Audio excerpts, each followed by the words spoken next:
Tonight, backed up by an armored SWAT vehicle with guns drawn, the FBI arrested a 21-year-old Airman First Class in the Massachusetts National Guard, working in IT in their intelligence wing, who the government says is the source of that major intelligence leak.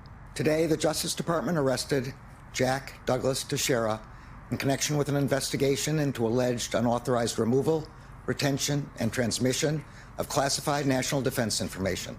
The Washington Post was first to report that Teixeira, under the moniker OG, shared classified intelligence, including photos of the leaked documents, in a private group of mostly young men on Discord, an online chat platform popular with video gamers.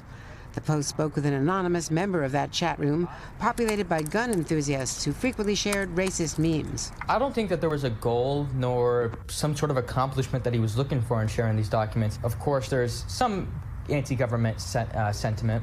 Teixeira had enlisted 3.5 years ago. The anonymous group member told the Washington Post he was a natural leader, but not a whistleblower.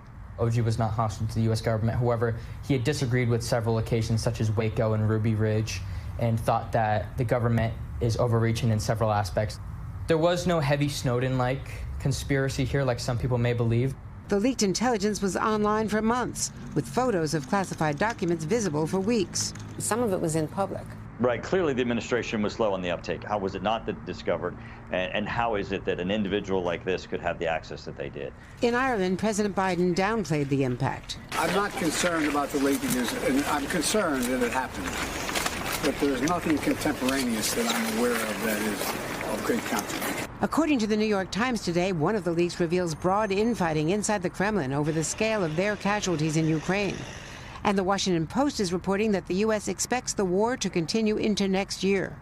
Kristen Welker asked Poland's prime minister about that. Is that your assessment?